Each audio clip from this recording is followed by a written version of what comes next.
Hello बच्चों, कैसे हैं आप? आपके लिए मैं आज भी एक सवाल लेकर आया हूँ। f बराबर r/2 कैसे प्रूव करते हैं। ये एग्जाम में 100% पूछता ही है, यानी 1-2 साल गैप करके पूछता है। तो आप इस वीडियो को ध्यान से देखेंगे, इससे आपको 5 नंबर मिलेगा। मैं गारंटी के साथ आपको बता रहा हूँ। ये इस तरह से मैं बताऊंगा ताकि आपको देखते देखते याद हो जाए, आपको दोबारा याद करने की आवश्यकता ना पड़े। तो सबसे पहले हम एक डायग्राम बनाएंगे, ठीक है। जैसे मैं ऑलरेडी डायग्राम रखा हूँ, आप क्या करेंगे, एक दर्पण बनाएंगे, ठीक है। ये आपका एक दर्पण बना हुआ है, अवतल दर्पण, ठीक है।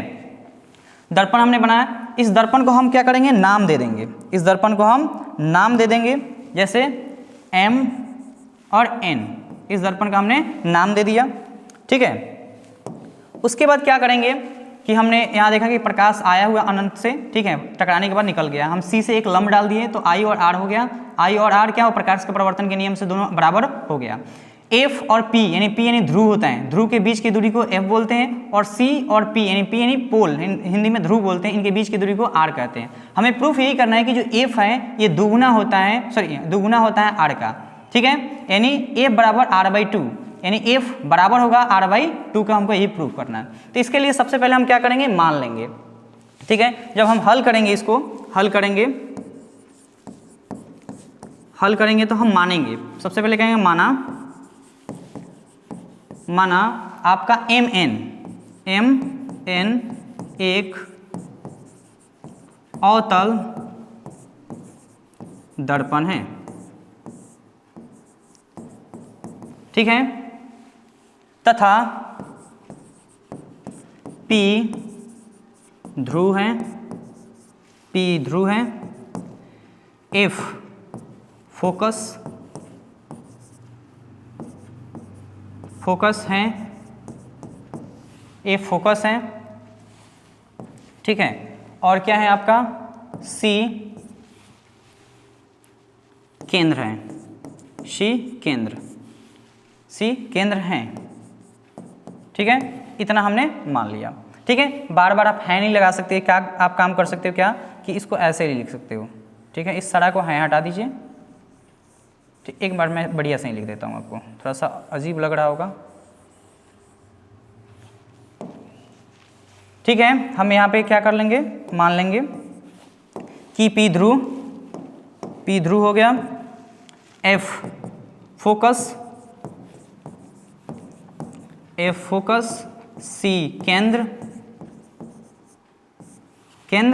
है, ठीक है। इतना हमने मान लिया। अब क्या करना है, लिखेंगे सिद्ध क्या करना है, ठीक है। वो तो सवाल दिया हुआ है, सिद्ध करें।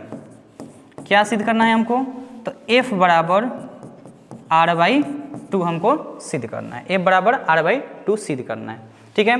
तो अब क्या करेंगे, हम इसको हल करेंगे। हल करने के लिए क्या करना है कि हमें समझना पड़ेगा कुछ त्रिभुज के नियम। आप यहाँ पे ध्यान से देखेंगे तो यहाँ पे ACP एक त्रिभुज दिख रहा है। ये एक क्या है, किरण है जो आई और आकर टकरा कर निकल गई। तो ये और ये आपस में समानांतर हैं, और हमने देखा इसके बीच में जब लंब डाला तो I बराबर R होता है, ठीक है। तो आप यहाँ बोलोगे, यहाँ प्रमाण आप लिख सकते हो, प्रमाण आप जो दे रहे हो, प्रमाण में आप क्या बोलोगे कि प्रकाश के परावर्तन के नियम से, ठीक है। प्रकाश के परावर्तन के नियम से क्या होगा, तो कोण I और R बराबर हो जाएगा, यानी कोण I बराबर कोण R हो जाएगा, ठीक है। कोण I और कोण क्या हुआ, R बराबर हो गया, ठीक है। अब क्या करना है, कोण I और R बराबर हो गया, तब हम इसको आगे हल करेंगे। यहाँ पे मैं हल कर रहा हूँ, ठीक है। कोण I और कोण R क्या हो गया, बराबर हो गया। अब क्या होगा कि आप देखोगे कि ये रेखा और ये रेखा क्या है, समानांतर है, तो एकांतर कोण से क्या होगा, बराबर हो जाएगा। तो हम यहाँ पे लिख सकते हैं I और C क्या होगा, बराबर हो जाएगा, कोण I बराबर हो जाएगा कोण C, ठीक है। कारण आप लिख सकते हो एकांतर कोण, ठीक है। एकांतर कोण से क्या हो गया, बराबर हो गया, ठीक है। उसके बाद आपको क्या देखने को मिल रहा है, तो अब आप ध्यान से देखोगे तो ACF एक त्रिभुज है, तो लिखेंगे चूंकि त्रिभुज ए सी एफ में क्या है, तो हमने देखा कि आई सी के बराबर है और आई किसके बराबर, आर के बराबर है। ठीक है, तो हम यहाँ पे लिख सकते हैं कोण सी बराबर कोण आर। इसलिए क्या होगा कि यह एक समद्विबाहु त्रिभुज बन जाएगा, समद्विबाहु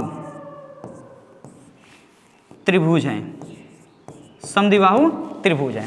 जब समद्विबाहु त्रिभुज होगा तो क्या देखने को मिलेगा आपको, ठीक है, जब ये समद्विबाहु त्रिभुज होगा तो आप क्या कह सकते हो कि इसकी भुजा यानी कोण के सामने वाली भुजा क्या होती है, बराबर बराबर। तो हम कह सकते हैं कि सी एफ और ए एफ बराबर होगा, यानी सी एफ बराबर होगा किसके, सी एफ आपके बराबर हो जाएगा ये ए एफ के। ठीक है, आप इसका स्क्रीनशॉट ले लो क्योंकि मैं थोड़ा सा पेज को घसकाने वाला हूं। ठीक है, अब क्या करते हैं, मैं थोड़ा सा इस पेज को ऐसे घसका लेता हूं, सॉरी, इसको थोड़ा सा मैं घसकाता हूं इधर।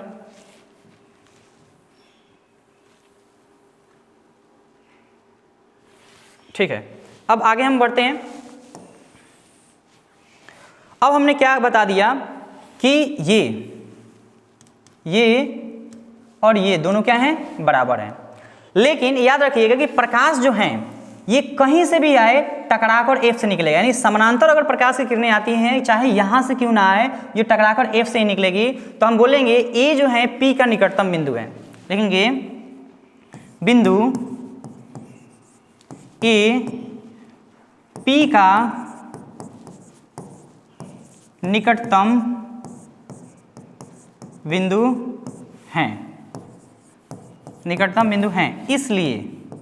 इसलिए यानी ए एफ और पी एफ बराबर होगा, यानी ए एफ और पी एफ क्या होगा, ए एफ बराबर आपका क्या होगा, तो पी एफ हो जाएगा, पी यानी एफ पी कर देते हैं, एफ पी होगा। ठीक है, इतना हमारा हो गया। अब लगभग काम हो गया है, अब हमको पता है सी पी बराबर क्या लिख सकते हैं, यानी यहाँ सी पी बराबर क्या लिख सकते हैं। अब सी पी बराबर क्या होगा, तो हम बोलेंगे सर सी एफ और पी एफ पी होगा। तो हम लिख लेते हैं सी एफ और प्लस एफ पी, यानी ये वाला, क्योंकि ये तो पूरा है तो आधा और आधा मिला दी हमने। ठीक है, आधा हम नहीं कर रहे, सिर्फ मिला रहे हैं। तो एफ पी हमने कर दिया। अब क्या है, एफ पी किसके बराबर है, ए एफ के, और ए एफ किसके बराबर है, सी एफ के। ठीक है, तो यहाँ पे हम देखते हैं समीकरण, इसको 1 मान लेते हैं और इसको समीकरण 2 मान लेते हैं। लिखेंगे समीकरण 1 एवं 2 से मान को बदलने पर, तो मान बदलेंगे तो क्या होगा,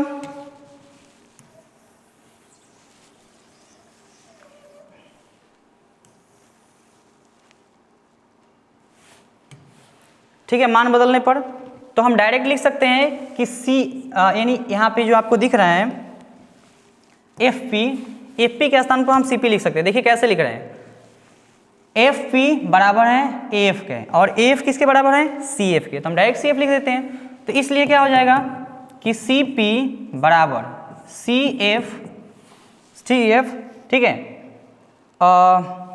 प्लस नहीं, थोड़ा सा यहाँ परिवर्तन करेंगे, थोड़ा सा हम परिवर्तन करने वाले ये हैं कि हम इसको ना बदल के इसको बदलते हैं। क्यों ऐसा मैं बोल रहा हूँ, ध्यान से सुनिए, इसका कारण क्या है कि सी एफ बदलेंगे तो इसका तो मान कुछ नहीं है, लेकिन एफ पी का मान है और एफ होता है, तो हम चीज़ें वही लिखने रहेंगे और हम बदलाव किस में करेंगे, इसमें करेंगे, यानी ए इसके बराबर है और ये इसके बराबर है। तो इसके स्थान पर हम क्या लिख देंगे, डायरेक्ट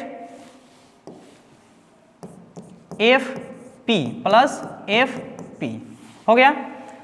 इसको हम क्या बोलेंगे, यहाँ से यहाँ की दूरी को आर माना है तो हमने इसको आर लिख दिया, और एगो क्या हो जाएगा, 2 एफ पी, तो आर बराबर एफ पी, एफ पी क्या है, एफ है, तो 2f हो गया।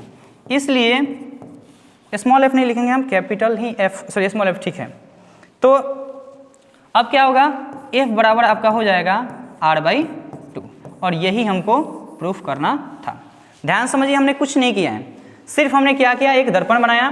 दर्पण बनाने के बाद क्या हुआ कि हमने एक समानांतर किरण भेजा। समानांतर किरण, ये डायग्राम आपको खुद से बनाना पड़ेगा, याद रखेंगे। समानांतर भेजा, एफ से निकला, क्योंकि समानांतर प्रकाश किरणें जब आती हैं तो एफ से निकलती हैं, और हमने क्या किया, अविलंब खींचा एक, तो सी से एफ को हमने अविलंब खींच दिया, और ये कोण बराबर होता है परावर्तन के नियम से, परावर्तन के नियम से बराबर हो गया, ठीक है। अब क्या हुआ कि हमने क्या किया, आई और सी बराबर है तो इसको बराबर कर दिया, ठीक है। जब दो कोण बराबर होते हैं तो त्रिभुज क्या होता है, सम द्विबाहु त्रिभुज बनेगा, सम द्विबाहु बन गया, इससे ये भुजा बराबर हो गया। यहाँ तक हमने काम खत्म कर दिया, ठीक है। अब क्या हुआ कि हमने बोला कि ये बिंदु और ये बिंदु बहुत निकटतम है, क्यों, क्योंकि प्रकाश चाहे कहीं से भेजे टकराकर एफ से ही निकलेगी, समानांतर आ गई तो इसके वजह से बराबर हो गया, इसलिए ये और ये फिर बराबर हो गया, ये और ये फिर आपस में बराबर हो गए, ठीक है, ये आपस में बराबर हो गए, इसलिए हमने बराबर लिख दिया। अब हमने क्या किया कि सी पी क्या है, दो चीज़ों से बना है, इससे और इससे हमने लिख दिया। और समीकरण 1 और 2 में हमने देखा तो क्या है, ये सी एफ जो है पहले ए एफ के बराबर था, और ए एफ जो है वो पी एफ के बराबर है, तो हमने दोनों के मान में फेराफेरी बदली किया, और करके डायरेक्ट हमने क्या किया, एफ पी कर दिया। एफ पी 2f ही हो गया, और एफ पी क्या है वास्तव में, एफ पी एफ है, तो एफ के हिसाब से सिद्ध हो गया। तो आप इसको ध्यान से देख लीजिए, ठीक है। मैं हट जा रहा हूँ, ये स्क्रीनशॉट ले लीजिए, और मैं इसको और घसका देता हूँ। शुरू वाला अगर आप नहीं देखे होंगे तो शुरू वाला भी देख लीजिए, ठीक है। शुरू वाला ये है, इसका स्क्रीनशॉट ले लीजिए, और फिर आप इसका ले लीजिए, ठीक है। Thanks for watching this video. अगर आपको वीडियो अच्छा लगे तो चैनल को सब्सक्राइब जरूर कीजिएगा, ठीक है।